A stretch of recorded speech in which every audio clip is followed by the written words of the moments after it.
Now, the official Suncoast weather with ABC7 meteorologist John Scalzi.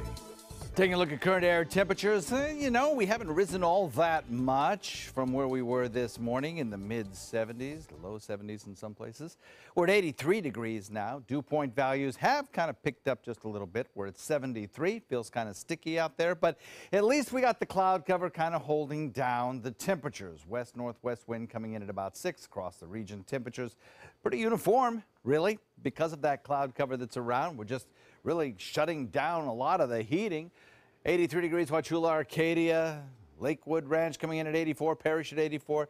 Do have 87 in Bradenton, 83 degrees in Sarasota, Venice at 83, 84 in Inglewood, 80 Longboat Key. Mayaca's at 87, 86 in Northport, and 85 degrees in Punta Gorda. We've had a fair amount of cloud cover around. We've also had a few patches of spotty drizzle, a passing rain shower. We now have some better rain showers, heavier rain showers down around the Venice area coming on shore there. And we have some clusters of some light to moderate rain falling out in Gulf waters, some of it producing some pretty good rainfall rates, gradually drifting closer to the coast. Put the rain chance at the coast at about 50% today, which is good. We'll see these showers begin to move inland as we start to form the sea breeze front and this little bit of energy moves on shore.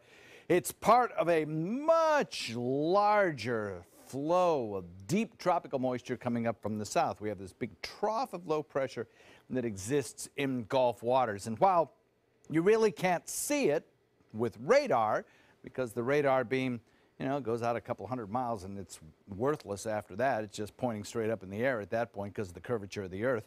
But beyond that, the satellites can see what's going on, and certainly there's plenty of rain showers and thunderstorm activity still out there. And we have a little area of disturbed weather south of what we're seeing in the central Gulf as well. So there's plenty more moisture to come, and it's all being pushed westerly by the prevailing winds aloft. Now, it is holding down the temperatures just a little bit, and that's kind of nice. The prolonged 3-month outlook does show likely hotter conditions for the state of Florida for June, July, and August.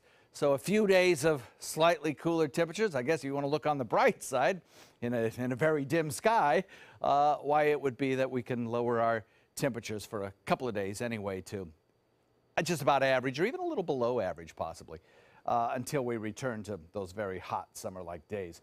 High pressure out in the Atlantic, producing that southeasterly wind flow at the surface. Meanwhile, aloft, the westerly wind flow taking this area of disturbed weather, high humidity and troughiness, and kind of sending it toward the state of Florida. So the combination of all those factors bringing us the possibility of some pretty good rainfall that builds inland and then kind of drifts back toward the coastline later in the day after kind of an onshore flow during most of the day before the sea breeze begins.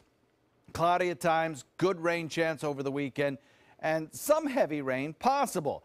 Take a look at some of the computerized rainfall estimates, and again, over the next couple of days, we are looking at maybe in some instances some 4+ inches of rainfall total over several days' time in areas that are very drought-stricken. So hopefully this will all turn out to be a good thing. Of course, the downside is that there will be, from time to time, rain showers around, and I know there are lots of graduation ceremonies going on this weekend, so you might have to dodge a few showers. Scott?